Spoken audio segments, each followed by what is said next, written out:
Hai guys, Assalamualaikum warahmatullahi wabarakatuh. Salam sejahtera untuk kita semuanya. Kembali lagi bersama aku di sini. Di video kali ini aku bakal mengajak kalian mau react nih guys. Ini baru aku temukan di channelnya YouTube. Lihat ini. Di sini ada channel YouTube The Wanderer. Teman-teman juga boleh dilihat dan juga boleh di-subscribe ya. Di sini ada judulnya Datuk Malaysia heran bahasa Indonesia populer di Korea, Jepang dan Thailand. Ya, mereka heran kenapa bisa bahasa Indonesia populer di beberapa negara. Nanti sama-sama kita react video kali ini ya. Teman-teman, aku sampaikan di sini jangan berpikiran negatif sebelum Anda menyaksikan video ini sampai selesai. Dan jika teman-teman memiliki argumentasi ataupun komentar, boleh juga tulis di kolom komentar ya. Dan juga jika ada yang ingin merekomendasikan video yang cocok untuk aku react, teman-teman juga boleh tulis nama channelnya di kolom komentar. Insya Allah video yang terbaik akan aku react di video berikutnya. Dan dalam video ini sama-sama kita react. Ini dia videonya.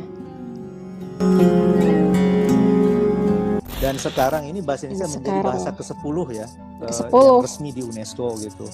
Untuk boleh dipakai dalam sidang umum, kemudian dokumen-dokumen kita terjemahkan, dan karena kita sangat pede ya gitu, ketika presentasi, ketika segala review segala macam proposal itu lancar-lancar saja gitu.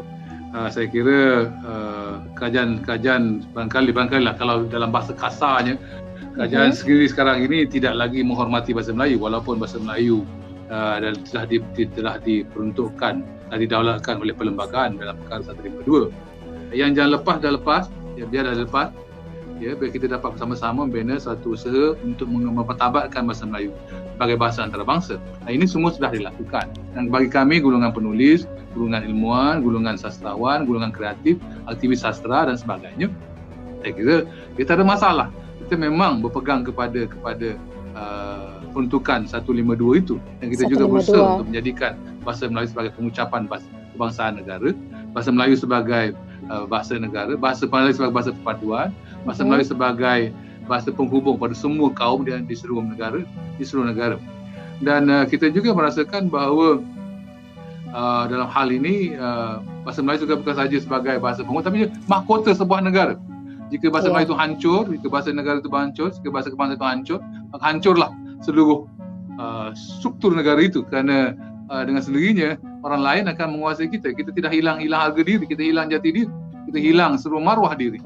Lalu ini perlulah kita gerakkan balik sama-sama dengan iltizam yang baru seperti disebutkan tadi, seperti yang Datuk Mas Mayati sebutkan tadi.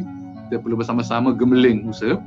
Dan selanjutnya saya kira seandainya kita boleh tubuhkan selain daripada di bawah Dewan Bahasa atau lain daripada Dewan Bahasa, kerajaan telah tubuhkan Dewan Bahasa dan Pustaka, sudah ada Institut Terjemahan Buku Malaysia ITBM. Barangkali kita boleh cari satu kaedah di bawah Dewan Bahasa, diwujudkan satu jabatan yang baru, satu jabatan atau satu unit yang baru, iaitu Bahasa Melayu Antarabangsa, untuk kita memudahkan gerakan ya, bagaimana proses pengantarabangsa ini dilakukan dengan dana yang cukupi. Ya, dengan dana yang cukupi, berperanan berfungsi seperti UC, seperti British Council, seperti Institut Gandhi, atau seperti Goethe Institute, memperanan ataupun France Alliance France dalam bahasa Perancis itu, untuk sama-sama kita menyebarkan bahasa Melayu. Kalau ada jabatan seperti ini atau sebuah institusi yang tersendiri, barangkali dengan dana yang banyak kita boleh memainkan peranan menyebarluaskan bahasa Melayu di peringkat antarabangsa. Di samping itu, seperti yang disinggung oleh Datuk Pengurusi tadi, memang benar, memang ada Institut Pengajian Melayu dan juga Pengajian Indonesia di seluruh dunia. Tetapi sekarang ini akibat daripada tindakan kerajaan lebih mementingkan bahasa Inggeris, meluaskan prasarana bahasa Inggeris dengan sekolah antarabangsanya, dengan universiti swasta, dan mengarahkan universiti awam, Institut Pengajian Tinggi Awam mengajar dalam bahasa Inggeris, menukar bahasa Inggeris, maka peranan kita juga dilihat sepele oleh pihak-pihak di luar negara. Lalu kita perlu dapatkan suatu usaha, tindakan yang bersama untuk mewujudkan sebuah jabatan yang khusus, sebuah entiti yang khusus, sebuah agensi yang khusus, sama ada di bawah Dewan Bahasa atau ia bebas tersendiri, supaya agensi ini dapat mainkan peranan fungsi khususnya untuk membangunkan bahasa Melayu sebagai antarabangsa. Satu sudut yang lain juga, kita juga perlu memikirkan, menimbangkan bahawa bagaimana negara jiran kita Indonesia memainkan peranan menyebarluaskan bahasa Indonesia.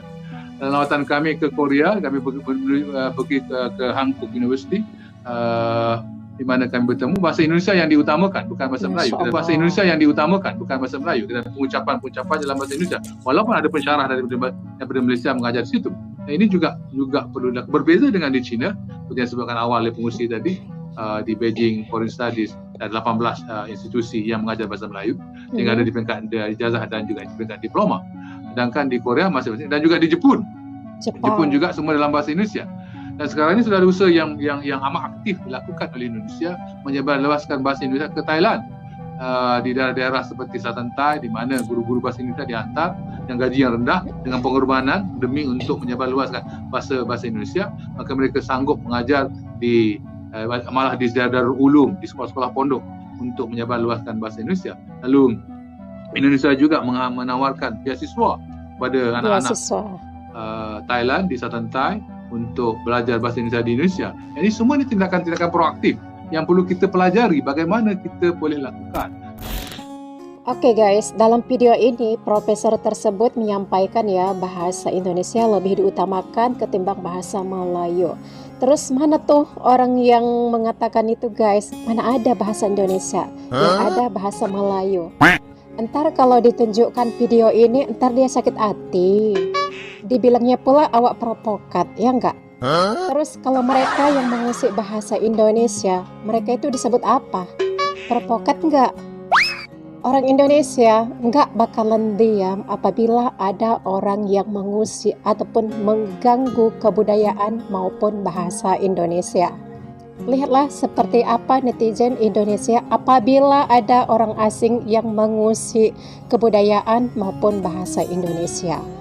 Warga negara Indonesia bersama-sama membela kebudayaan maupun bahasa Indonesia.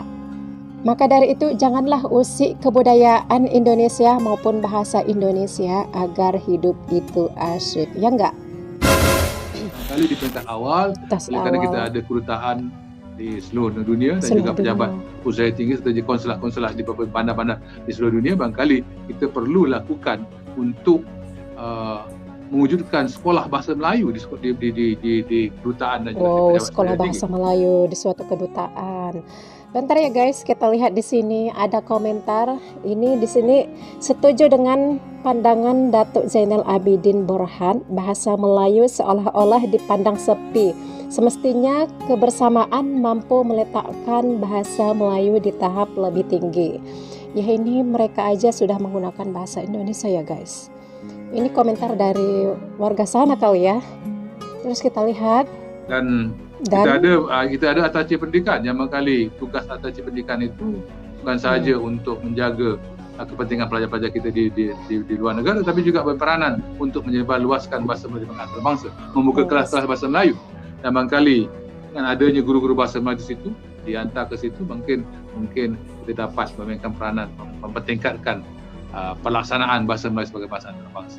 Nah ini saya dari pengalaman kami di Madagaskar, kita dapati amat proaktifnya kedubes atau kedutaan besar Indonesia di Madagaskar di Antananarivo dengan memperkenalkan bahasa Indonesia di kalangan orang-orang di Madagaskar. Itu juga kita perlu juga berusaha bagaimana untuk memastikan dialek Melayu yang seperti Selatan Thai dan juga di Filipina itu dapat kita akrabkan, dapat kita rapatkan dengan perkenalkan bahasa Melayu. Kerana Tagalog juga merupakan satu dialek Melayu, mungkin kita boleh lakukan ini. Seandainya kita berjaya menubuhkan satu institusi yang khas atau digunakan di peringkat kedutaan, di peringkat pejabat pejabat tinggi. Lalu semua tindakan-tindakan ini memerlukan iltizam dan keberanian, keseriusan dan kesungguhan pemerintah.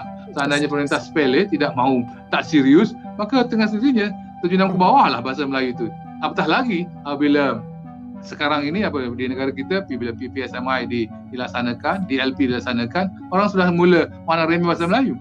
Orang sudah tidak menghormati bahasa Melayu dan orang menuntut supaya bahasa-bahasa kaum-kaum lain diangkat juga sama taraf dengan bahasa kebangsaan. Ini semua perlu kita fikirkan bagaimana cara psikologisnya di negara kita di satu sudut pemimpin pemerintah tidak menghormati bahasa Melayu, mengutamakan bahasa Inggris. Di satu sudut yang lain juga bila adanya usaha memandang remeh bahasa Melayu itu atau bahasa kebangsaan itu, maka orang lain juga menganggap bahasa Melayu tidak penting apabila orang Melayu sendiri tidak menghormati bahasa Melayu. Orang Melayu sendiri tidak menghormati bahasa Melayu. Ini juga perlu dipikirkan dengan serius bagaimana kita dapat mengatasi masalah psikologi di negara kita ini yang boleh menyebabkan keruntuhan bahasa Melayu. Itu saya pandangan awal. Lalu kita perlukan orang yang cerdik, yang tahu teknologi, yang dapat menterjemah seluruh hartanah bangsa dalam bentuk yang paling mudah, dalam capaian yang paling mudah dari segi dari ujung jari saja, seperti kata Dr. Sitaung. Itu harapan saya. Dan kita juga memerlukan pemimpin yang iltizamnya tinggi, bahawa di sebalik kita perlukan pemimpin yang berintegriti, pemimpin yang juga mempunyai keyakinan terhadap dirinya dan juga keyakinan terhadap bahasanya. Kalau dia tidak yakin dengan bahasanya, dia memperluaskan sekolah swasta, memperluaskan sekolah antarabangsa, dengan sendirinya dia menghina sendiri bahasanya.